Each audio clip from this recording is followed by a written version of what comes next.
Graça e paz a todos. Amém. Queridos, nós estamos no mês da reforma, não é isso, pastor Fábio? Dia 30 de outubro é comemorado o dia da reforma protestante. E nós estamos... Dia 31. Dia 31. E nós estamos abordando os 5 solas da reforma. Os cinco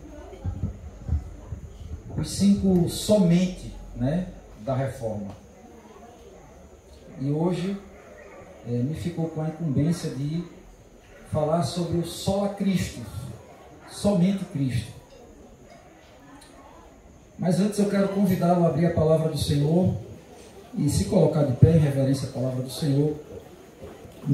Na carta do apóstolo Paulo aos irmãos de Colossos, aos Colossenses, capítulo 2,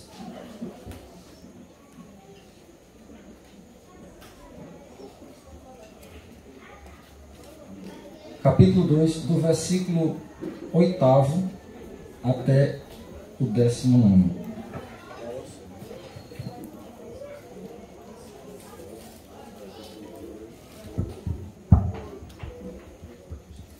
Carta do apóstolo Paulo aos Colossenses, capítulo 2, do verso 8º ao 19º. Todos encontraram? Sim? Misericórdia, tem misericórdia por ali que eu ouvi. Misericórdia. Depois de 2 Coríntios, aí você vai folheando Filipenses, Colossenses, fica antes de Tessalonicenses, de 1 Tessalonicenses. Ok? Todos encontraram? Sim? Agora vem. Nos diz assim a palavra do Senhor. Cuidado que ninguém vos venha a enredar com sua filosofia e vãs sutilezas, conforme a tradição dos homens, conforme os rudimentos do mundo, e não segundo Cristo. Porquanto nele habita corporalmente toda a plenitude da divindade. Também nele estáis aperfeiçoados. Ele é o cabeça de todo principado e potestade. Nele também fostes circuncidados, não por intermédio de mãos, mas do despojamento do corpo da carne, que é a circuncisão de Cristo, tendo sido sepultados juntamente com ele no batismo, no qual igualmente fostes ressuscitados, mediante a fé no poder de Deus, que o ressuscitou dentre os mortos. E a vós outros que estáveis mortos pelas vossas transgressões e pela incircuncisão da vossa carne, vos deu vida juntamente com ele, perdoando todos os vossos delitos, tendo cancelado o escrito de dívida que era contra nós e que constava de ordenanças, o qual nos era prejudicial, removeu-o inteiramente, cravando-o na cruz, e despojando os principados e as potestades, publicamente os expôs ao desprezo, triunfando deles na cruz. Ninguém, pois, vos julgue por causa de comida e bebida ao dia de festa, ou lua nova, ou sábados, porque tudo isso tem sido sombra das coisas que haviam de vir. Porém, o corpo é de Cristo. Ninguém se faça árbitro contra vós outros, pretextando humildade e culto dos anjos, baseando-se em visões, enfatuados sem motivo algum na sua mente carnal, e não retendo a cabeça, da qual todo o corpo, suprido e bem vinculado por suas juntas e ligamentos, cresce o crescimento que procede de Deus. Amém? Senhor, a Tua palavra está exposta diante de nós. Nós te suplicamos em nome de Jesus que o Teu Santo Espírito fale ao nosso coração nessa noite. Nos convença e firme os nossos pés em Teus caminhos, para a glória do Teu nome e para a nossa alegria, que oramos em nome de Jesus. Amém. Amém. Podem sentar, queridos. Os 5 solas é a manifestação do pensamento dos reformados, é uma síntese. Quando esses solas vieram à tona, vieram muito depois dos reformadores. Os reformadores lutaram, no período da história da igreja, sempre preservando a igreja nas Escrituras, dentro das Escrituras, em obediência às Escrituras, em fidelidade às Escrituras. E depois alguns estudiosos analisaram que era necessário a gente sempre estar se reformando por causa das heresias. Então, os 5 solas, o sola escritura, só a escritura, o sola fé, é só a fé, o sola graça, é que a salvação é pela graça, e sola Cristo é o Salvador, e sola Deu glória, é só glória para Deus, é uma resposta à manifestação do catolicismo medieval, que naquela época idolatrava Maria com a mariolatria, e a idolatria dos santos, e a idolatria aos anjos, e os reformadores olharam para isso, viram isso acontecendo na igreja, e disseram: não, isso não está correto, isso não condiz com o que está nas Escrituras. Então eles se manifestaram para responder esses problemas, essas questões, que até nos dias de hoje, nos dias que nós estamos aqui vivendo, eles insistem. E a questão crucial das coisas futuras, chamado soteriologia, na linguagem teológica, entra com uma pergunta que está no coração do homem, está no coração de todo homem. Como eu posso ser justificado diante de Deus? Ou seja, como eu posso ser aceito por Deus? Como eu posso ser benquisto por Deus? Naquela época, a igreja medieval católica dizia que era Cristo e mais algumas coisas, mais alguns esforços do homem. O homem participava na sua salvação. E então, os reformadores diziam: não, o homem não participa na sua salvação. E participa com uma coisa principal e crucial: ele entra com o pecado. É por causa do pecado que Deus se manifesta em favor a nós, com o propósito de nos salvar da condenação do pecado e da morte eterna que é produzida pelo pecado. Então, os reformadores responderam: o homem não tem como participar a não ser trazendo o pecado. É a única participação nossa no plano da salvação que Deus estabeleceu. E aí então ele diz: onde encontramos isso? Nas Escrituras. A Escritura afirma isso, que o homem se salva por intermédio da graça de Deus. E o que é a graça de Deus? A graça de Deus é um favor imerecido. Nós não merecemos, porque nós somos pecadores, porque nós transgredimos a lei de Deus. E essa salvação é pela graça, é um favor imerecido dado por Deus, que é reconhecido por nós pela fé, que é um dom de Deus, que somente Cristo, por intermédio da sua obra no Calvário, na cruz, vencendo a cruz, ressurgindo dos mortos, para a glória de Deus Pai e também para a nossa alegria, é que podemos ser justificados diante de Deus.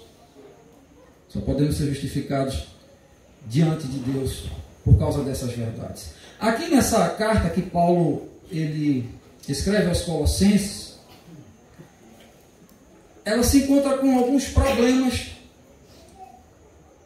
com a introdução de falsos mestres dentro da igreja. Veja que o apóstolo Paulo começa com uma colocação de cuidado para com aquela igreja que tinha se infiltrado falsos mestres, falsos pregadores, falsos pastores, com falsos ensinos, e que provavelmente destruiriam a igreja. Ele diz: cuidado que ninguém vos venha a enredar com sua filosofia e vãs sutilezas. Veja que é algo prático e próprio do homem, a filosofia e vãs sutilezas, argumentos sutis, conforme a tradição dos homens. Veja que ele coloca como algo que é humanista, que é do homem, que parte do homem, das suas ideias. do seu conhecimento. E ele faz uma advertência, conforme os rudimentos do mundo e não segundo Cristo. Perceba que ele já faz um confronto com aquilo que Cristo ensina na sua palavra, com aquilo que foi revelado na sua palavra, com aquilo que a Cristo ensinou para os seus apóstolos. Ele faz um confronto com os ensinos dos homens que estão nos rudimentos do mundo, na filosofia mundana e com vãs sutilezas. O problema aqui que nós temos são 3 tipos de problemas dentro da igreja de Colossos. Primeiro, um gnosticismo, que era um problema de um conhecimento místico que esses falsos mestres afirmavam em ter, e que para ter uma relação com Deus, um conhecimento de Deus, para que pudessem se relacionar com Deus e se agradar de Deus e saber das coisas de Deus, eles precisavam ter. Eles ensinavam isso na igreja. Um misticismo e um conhecimento fora do normal, secreto. O segundo problema que nós temos aqui, que esses falsos mestres ensinavam na igreja, era o legalismo judaico. Ou seja, eles tinham que participar do calendário judaico, das festas de lua, da dieta religiosa, não coma isso, não beba isso, era um outro problema, e da circuncisão. Você vê que lá na frente ele vai dizer que em Cristo nós estamos circuncidados, no versículo 11. Então, esse era um dos problemas que estava dentro da igreja de Colossos, que nós não encontramos em igreja nenhuma nas Escrituras do Novo Testamento. Era uma mistura do gnosticismo com o legalismo judaico e com o dualismo. O dualismo é aquela ideia de que o corpo não presta, a matéria não presta, e o que presta é o espírito. Então eu vou me autoflagelar, eu vou passar de comer vários dias, parar de comer, fazer um jejum bem longo para matar a vontade da carne. Nós sabemos que o jejum, ele é bíblico, ele é orientado, não é? Nós precisamos fazer o jejum, mas não da forma como eles estavam informando. Se abster de certas coisas, sabe? Algumas instruções como instruções mais valiosas, um grupo coletivo da igreja se deslocar para tal lugar e designar esse local como um local especial, um local que Deus vai estar ali, que Deus vai estar falando com aquele grupo, não é? Então essas inverdades que estavam sendo ditas dentro da igreja de Colossos, mais Cristo, é o confronto que Paulo vem trazendo nessa carta, dizendo para esses irmãos que eles não deveriam ouvir e nem deixar com que esse conhecimento, esse misticismo, essa mentira, essa filosofia humana com instruções sutis pudessem apanhar os irmãos, enredar os irmãos. A ideia aqui de pegar com a rede mesmo, como se pega um peixe ou como se pega um pássaro, e prendê-lo nessas verdades. Aí no versículo 9, o apóstolo Paulo já confronta todos esses ensinamentos que os falsos profetas estavam ensinando na igreja. Veja o que ele diz lá: porquanto nele habita corporalmente toda a plenitude da divindade. Ele já acaba aqui com essa ideia do gnosticismo, de um conhecimento a mais para ter um relacionamento com Deus. Ele diz que em Cristo, no Filho de Deus, nele habita corporalmente, ou seja, no seu corpo, no ser de Jesus, habita corporalmente toda a plenitude da divindade. Então ele é Deus. Se estamos com Cristo, temos a revelação completa e perfeita de Deus. Não precisamos de algo que alguém venha dizer para mim e para você como fazer. Não precisamos de outros caminhos, de outras instruções para termos um relacionamento com Deus, porque Cristo é o mediador.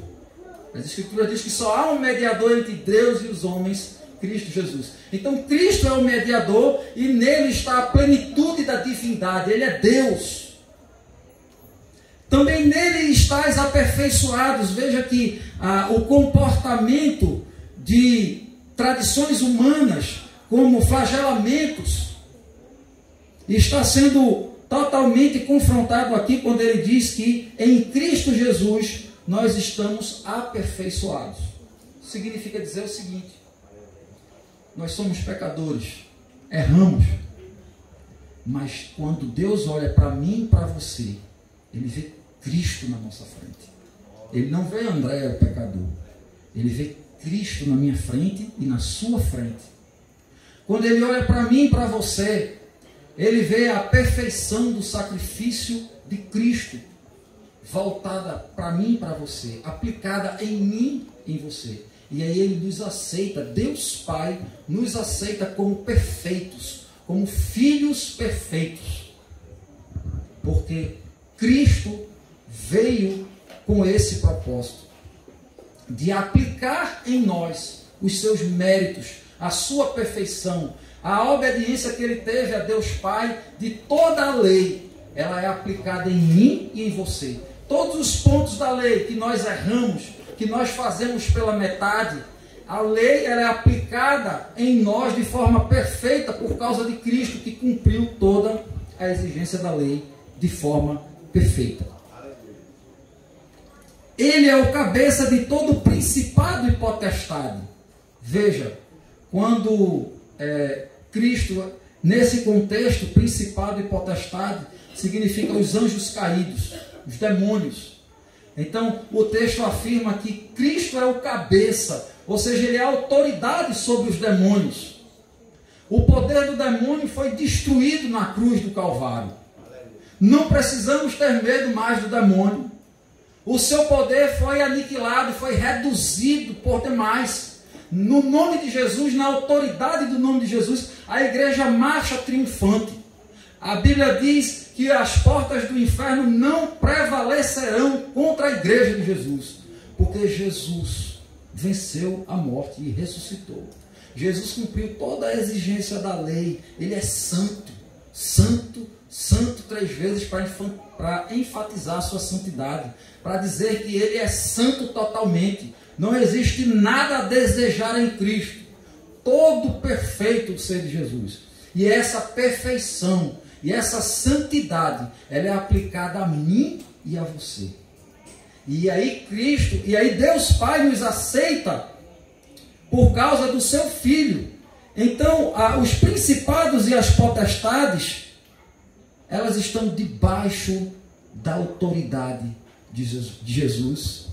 E quando nós cremos em Jesus, e quando nós recebemos Jesus como nosso Senhor e Salvador, nós, pela autoridade do nome de Jesus, também colocamos esses principados e potestades debaixo dos nossos pés, pelo poder do nome de Jesus. Aleluia. Amém, queridos?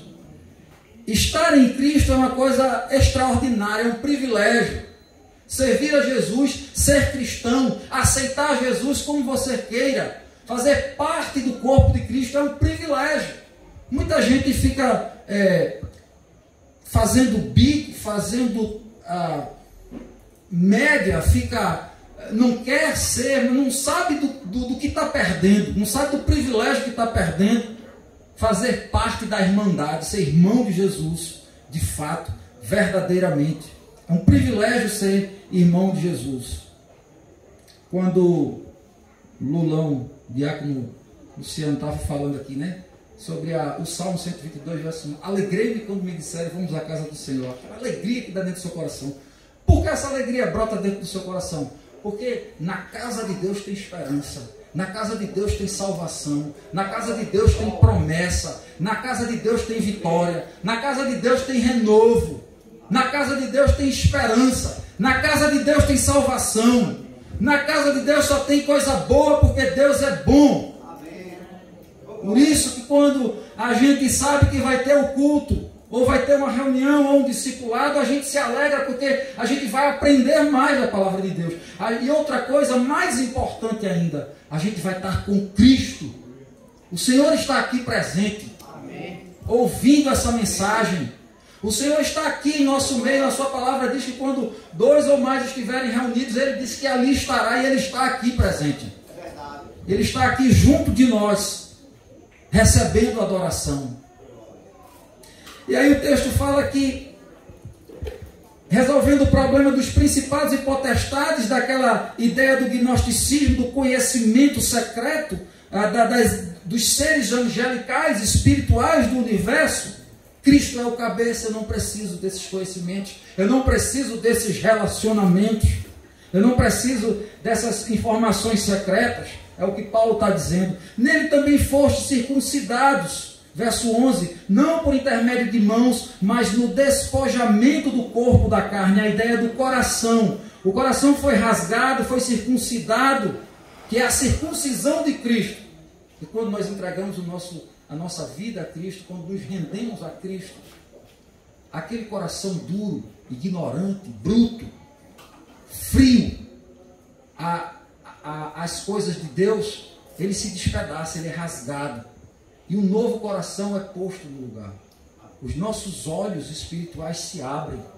A Bíblia fala de uma cegueira espiritual. A gente não consegue entender as coisas de Deus porque elas se discernem espiritualmente. Mas quando nós somos tocados pelo Espírito Santo de Deus e tocados por intermédio da palavra que está sendo pregada, quando essa palavra é lançada no nosso coração e ela rasga pela fé, crendo que isso é a verdade, então o nosso coração é mudado. E aí a nossa mente, os nossos ideais, os nossos pensamentos, as nossas vontades são mudadas também, de acordo com Cristo. Ele é o cabeça da igreja. Ele é aquele que orienta como cabeça o cérebro, aquele que instrui, aquele que dá o comando. E aí ele diz que nós fomos circuncidados com Cristo na sua perfeição. A circuncisão aqui como exemplo de um pacto que Deus fez com o seu povo no Antigo Testamento. E ele aqui Paulo começa a confrontar aquela ideia do legalismo judaico, que eu precisava aceitar Jesus, mas também eu precisava me circuncidar. Eu precisava participar do calendário judaico, das suas festas de lua. Eu precisava fazer parte da dieta religiosa também, não comer as coisas. E ele diz, olha, a circuncisão é Cristo. Você foi sepultado juntamente com ele no batismo. E igualmente, assim como ele ressuscitou, você também foi ressuscitado, diz o versículo 12. É só uma questão de tempo para nós vencermos a morte. Antigamente a morte era um fantasma que me assombrava. Eu ficava perguntando, para onde é que eu vou?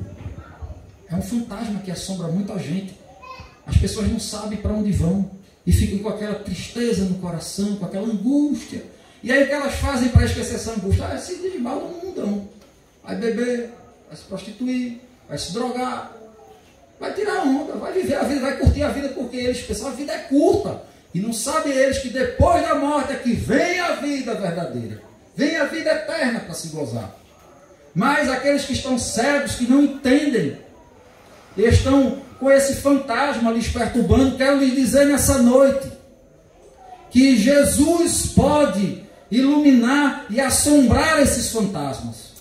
Pode tirá-los do seu coração, pode espantá-los, porque Jesus é a ressurreição. Ele não ressurgiu. Agora veja a malandragem. Quando Jesus ressuscitou, não é? O Herodes mandou dizer que a turma tinha roubado o corpo, os apóstolos, né? Ué, a gente vai fazer o seguinte, pegou os guardas que estavam lá de plantão, né? E deram um trocado para os guardas, vamos dizer que vocês estavam dormindo aí, e vocês vão dizer o seguinte, que viu um alvoroço e viu a turma levando o corpo de Jesus. Para quê? Para que não prevalecesse a mensagem da ressurreição, da vida após morte.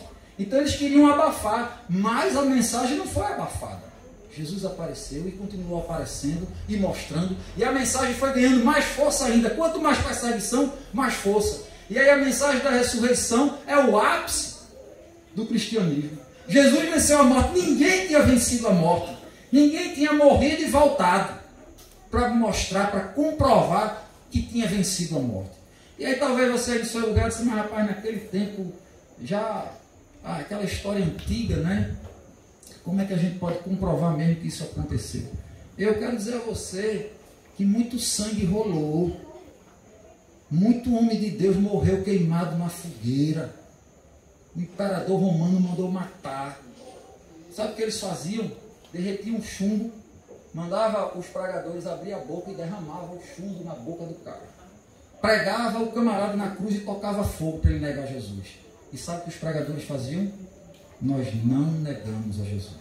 Então essa mensagem da ressurreição, essa mensagem é uma mensagem de sangue, vidas e mais vidas, homens e mulheres e crianças morreram confirmando essa verdade da ressurreição.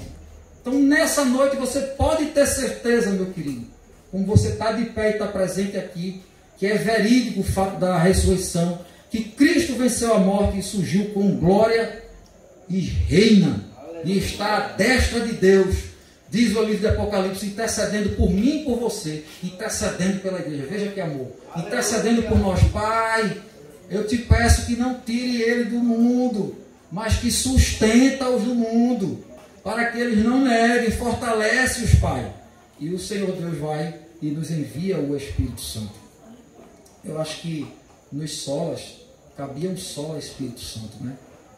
Ficou a Escritura, ficou a fé, a graça, Cristo, glória a Deus, mas o Espírito Santo ficou de fora. Devia ter um somente o Espírito Santo, porque é ele que nos convence do pecado, da justiça e do juízo. Quem sabe a gente, né, mais para frente também, como reformador, a gente não possa incluir o só Espírito Santo, né? Então ele diz que nós fomos ressuscitados. Veja só, a questão da ressurreição é questão de tempo para mim e para você. Quando a morte bater na nossa porta, que morrermos, é um piscar de olhos, a Bíblia diz, é como um nevoeiro que vem e desaparece. A gente vai estar com Deus e vencer a morte. A morte para o cristão é uma porta, é uma passagem, é uma bênção. A morte não é um problema mais para o cristão. O problema é antes de não se conhecer a Cristo. Mas depois que se conhece Jesus e que tem certeza e convicção dessas coisas, a morte é uma bênção.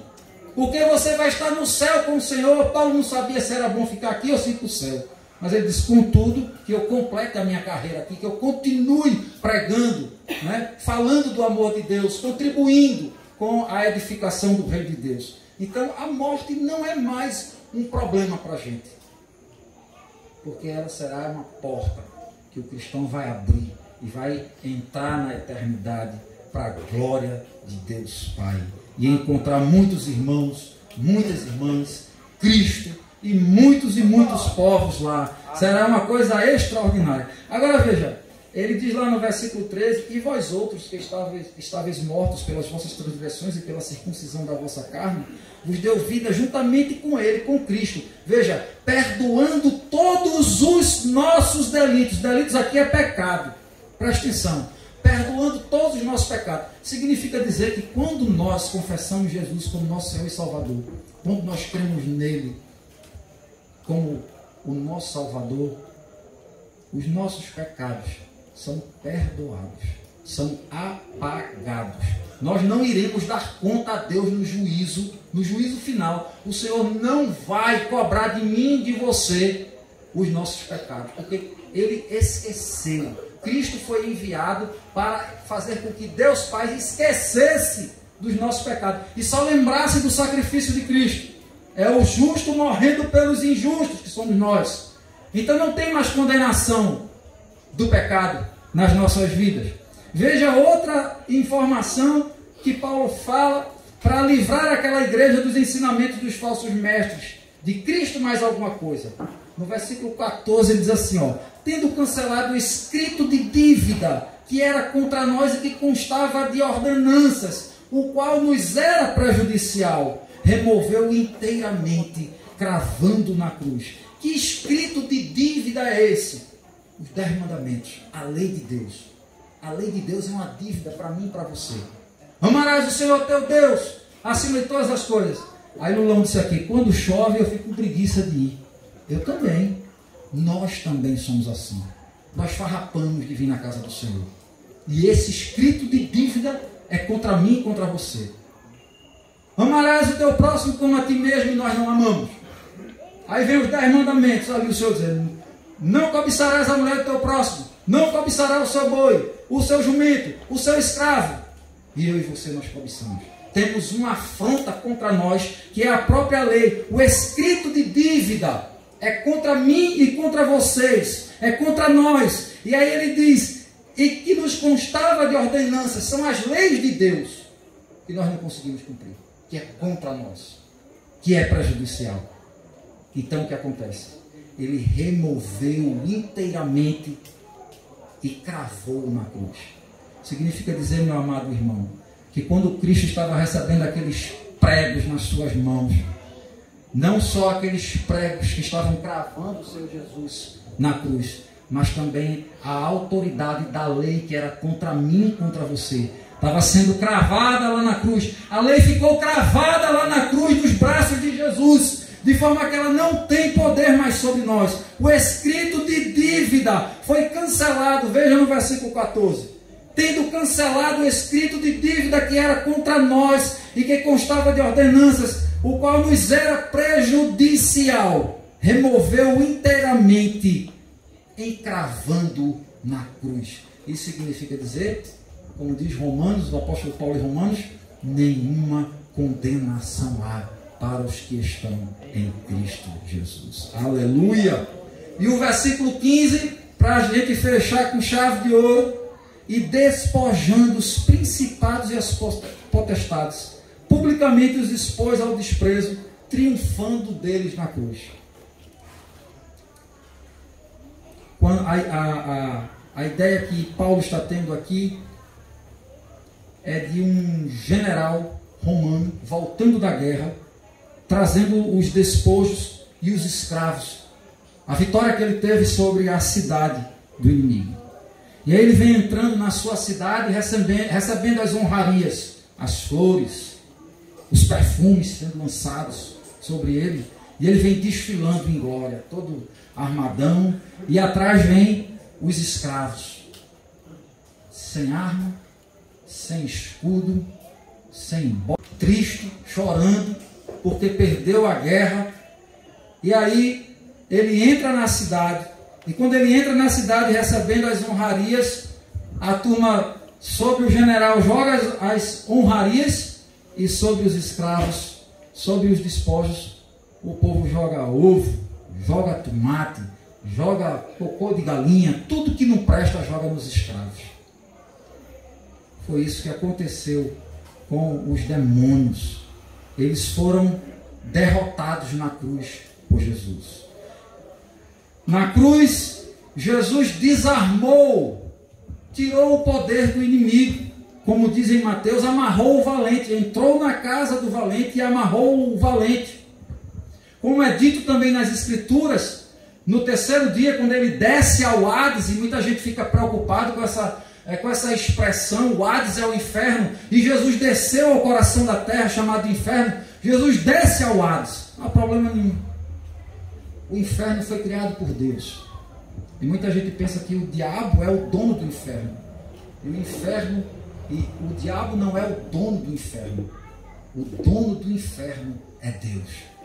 E Deus criou o inferno para lançar o diabo e os seus anjos rebeldes lá, para puni-los e aprisioná-los. E os homens vão para o inferno porque são desobedientes a Deus, são incrédulos e se tornam como os demônios, afrontando a Deus com suas vidas aqui na terra, vivendo a vida ao seu bel prazer, a sua própria vontade, os seus próprios desejos e paixões carnais. E ele vai ao inferno, o homem vai ao inferno, porque ele rejeita a graça, ele rejeita o amor de Cristo, ele rejeita o sacrifício de Cristo na cruz. E aí ele vai para lá por causa disso.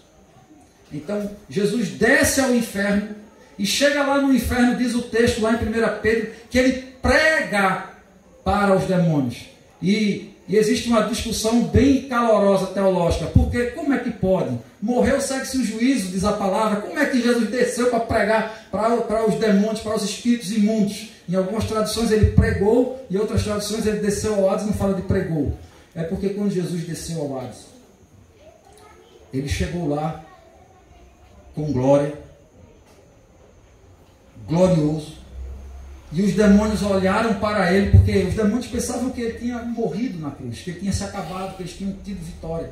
E Jesus desce lá e mostra para eles, dizendo assim: ó, eu estou vivo, vocês perderam, vocês estão perdidos e vão continuar perdidos. E eu vim aqui só para dizer isso para vocês. que eu venci a morte. E aí ele ressurge. Depois ele ressurge e se torna prova viva, ocular, de muitas pessoas, de Maria, dos discípulos, para confirmar a sua ressurreição. Na sequência dos versículos, do verso 16 ao verso 19, é justamente o legalismo judaico, quando ele diz: ninguém, pois, vos julgue por causa de comida ou bebida ou dia de festa. É como se os falsos mestres estavam dizendo na igreja de Colossos: vocês está tudo bem, vocês creem em Cristo, aceitam Cristo, tudo bem. Agora vocês precisam se circuncidar, vocês precisam comer, deixar de comer algumas coisas, deixar de beber algumas coisas, participar das festas de lua. E ele aqui está dizendo: ninguém, pois, vos julgue. Ele disse: não deixe ninguém julgar vocês por causa dessas coisas. Se você não faz isso, então você não é um crente genuíno. Não, ele está dizendo de forma nenhuma, porque tudo isso que aconteceu, esse calendário judaico, essas festas de lua, era uma sombra daquilo que viria. Ele está dizendo isso. Tudo o verso 17, porque tudo isso tem sido sombra das coisas que haviam de vir, porém o corpo é de Cristo. Ninguém se faça árbitro contra vocês, pretextando humildade e culto de anjos, baseando-se em visões enfatuado, sem motivo algum na sua mente carnal. Está querendo dizer o que era aqui com isso? Vamos dizer que aqui atrás de mim tivesse uma luz forte. Eu estou aqui. Então a minha sombra estava sendo projetada para frente. A luz está aqui atrás, a sombra vem para frente, correto? Vamos dizer que o pastor Fábio viesse por trás de mim, mas eu não o visse. Olhando para frente, eu vejo a sombra de Fábio, porque a luz projeta no corpo dele a sombra dele para minha frente. E eu digo: tem alguém vindo aqui, tem alguém se aproximando. Quem é? Quando ele chega na minha frente, que se vira para mim, eu consigo olhar na face dele e dizer: é o pastor Fábio. Então aquela sombra, aquelas coisas do passado, do Antigo Testamento, apontavam para Cristo. Eram práticas que estavam revelando que um dia o ápice da revelação